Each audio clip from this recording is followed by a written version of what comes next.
This is Paladin, the brand new release from Pumpkin Games.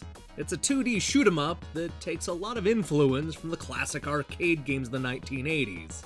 It's currently available via the Humble Store and itch.io, and it's headed to both Steam and Xbox One in the near future. I know you have a lot of questions about this brand new shooter, so let's grab this. Is this some sort of remake? If the name sounds familiar, then it's probably because you owned a Commodore 64 in the early 1980s. Paladin was a fast-paced Defender clone from Triad Software that managed to nail both the speed and the arcade action. This brand new game is also inspired by Defender, but that's where the similarities stop.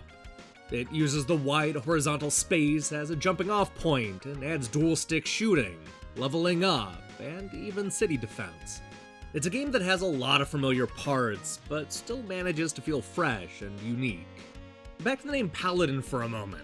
The developer tells me that it comes from looking up synonyms for the word Defender. How much you want to bet that's exactly how Triad Software came up with the name of their 1980s Defender clone? Why play this when Resogun already exists? It's the same reason you play Resogun when Defender already exists. Much like Housemarque's brilliant PlayStation shoot-'em-up, Paladin brings something new to the table. For one thing, you're doing a lot more than shooting left to right.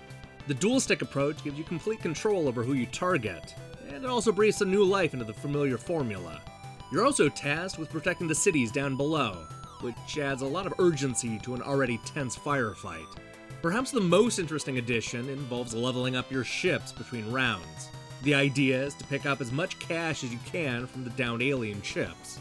You'll be able to spend that money to buy extra lives and weapon upgrades. But that's not all. You'll even be able to expand the defenses of the city by installing shields and weapons.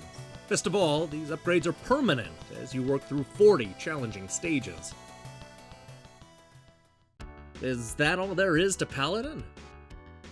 Absolutely not. We haven't even talked about the 4 evil boss creatures or the ever-changing enemy types. And it's probably worth mentioning that there are 5 different ships you can choose from, each with their own weapons and attributes. Of course, none of this will come as a surprise to anybody familiar with Pumpkin Games. The veteran indie developer has managed to release 9 different games across a variety of systems. In fact, you may have played some of their most popular releases, like Ultratron, Titan Attacks, and Doppelganger, all 3 of which hit the Xbox 360. They also made Uridium, a next-generation update to the Commodore 64 game of the same name. But I'm telling you, Paladin is definitely not a remake.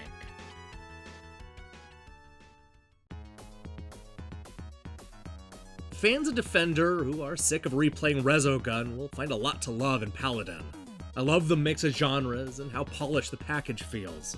The game is currently available through the developer's website and the Humble Store for $6.99. It's definitely worth that and easy to recommend. It's also worth mentioning that Paladin is also awaiting approval on Steam Greenlight and will be hitting Xbox One in 2017. I'll be back with a full review when either the Steam or console versions are released, but I can safely say that I dig Paladin.